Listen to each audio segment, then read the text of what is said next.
warahmatullahi wabarakatuh. Di sini kami dari kelompok konseling spiritual dengan judul konseling spiritual dalam Al-Quran dan Hadis akan mempresentasikan tugas kami yang akan dipaparkan oleh saya sendiri, Anis Nurlaili dan Taufikur Rahman. Yang pertama yaitu pengertian konseling. Yang seperti kita tahu, konseling merupakan bimbingan. Secara etimologis, kata bimbingan merupakan terjemahan dari bahasa Inggris guidance, yang berarti pemberian petunjuk, pemberian bimbingan atau tuntutan kepada orang lain yang membutuhkan. Secara terminologi, bimbingan adalah suatu proses membantu individu melakukan usahanya sendiri untuk menemukan dan mengembangkan kemampuannya agar memperoleh kebahagiaan pribadi dan kemanfaatan sosial. Untuk yang selanjutnya itu ada konseling spiritual dalam Al-Quran.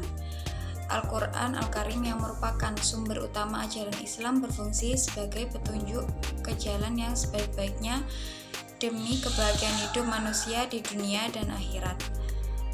Petunjuk-petunjuk tersebut banyak yang bersifat umum dan global, sehingga penjelasan dan penjabarannya dibebankan kepada Nabi Muhammad SAW. Di samping itu, Al-Quran juga memerintahkan umat manusia untuk memperhatikan ayat-ayat Al-Quran, sehingga dengan demikian akan ditemukan kebenaran-kebenaran Al-Quran bahwa Allah akan memperlihatkan tanda-tanda kebesarannya, dan fungsi Al-Quran itu diturunkan adalah sebagai jawaban atas problem yang dihadapi masyarakat. Jika merujuk kepada ayat-ayat yang ada di dalam Al-Quran, sebenarnya sangat banyak sekali ayat yang mensyaratkan pelaksanaan konseling. Oleh karenanya, Al-Quran merupakan referensi wajib ketika hendak menggali lebih dalam lagi mengenai konseling Islam. Tentu saja Al-Quran tidak bisa berdiri sendiri untuk memahami semua disiplin ilmu tertentu. Al-Quran membutuhkan perangkat ilmu lain seperti hadis, tafsir, usul fiqh, dan lain sebagainya. Karena itulah pemahaman terhadap cabang-cabang ilmu lainnya merupakan hal yang cukup penting.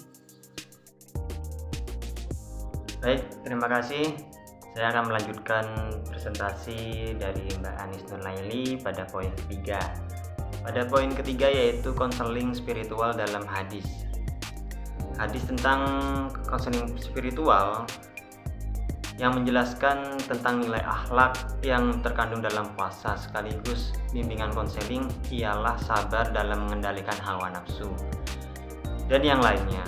Hal ini yang juga terkandung dalam penjelasan hadis Nabi, yang artinya telah menceritakan kepada kami Umar bin Hafs, telah menceritakan kepada kami bapakku, telah menceritakan kepada kami Al-Amshi, ia berkata, telah menceritakan kepadaku Ibrahim dari Al-Qamah, ia berkata, aku tengah berada bersama Abdullah, lalu ia pun ditemui oleh Utsman di Mina. Utsman berkata, wahai Abdurrahman, Abu Abdurrahman, sesungguhnya aku memiliki kepentingan denganmu.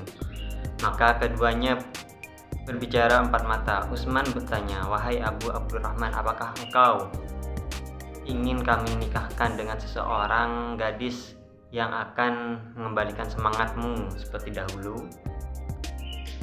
Maka ketika Abdullah melihat bahwa ia tidak membutuhkan akan hal ini, ia pun memberi isyarat kepadaku seraya berkata, wahai Al-Qamah, maka aku pun segera menuju ke arahnya.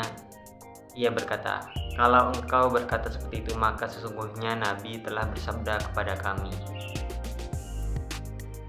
wahai sekalian pemuda, siapa di antara kalian yang telah sanggup menikah, maka hendaklah ia menikah, dan barang siapa yang belum mampu, hendaklah ia berpuasa, karena hal itu akan lebih bisa meredakan gejolak syahwat. Hadis riwayat Bukhari nomor 5065 dan Muslim nomor 1400.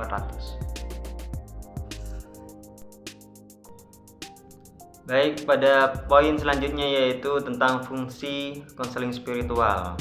Adapun fungsi-fungsi konseling spiritual diantara lain seperti 1. Membangun misi kehidupan, yang kedua membulatkan tekad, dan yang ketiga menciptakan wawasan, dan yang keempat komitmen total.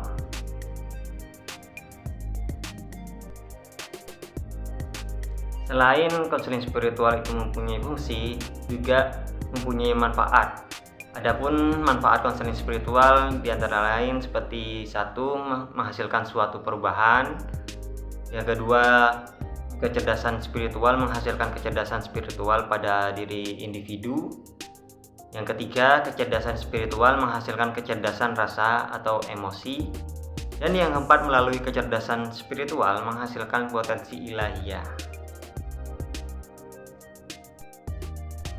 Baik, sekian presentasi dari kelompok kami atas nama Taufik Rohman dan Anis Nurlaili. Apabila dalam penyampaian kami dalam berpresentasi kurang baik atau kurang lancar dalam segi komunikasinya, mohon maaf yang sebesar-besarnya.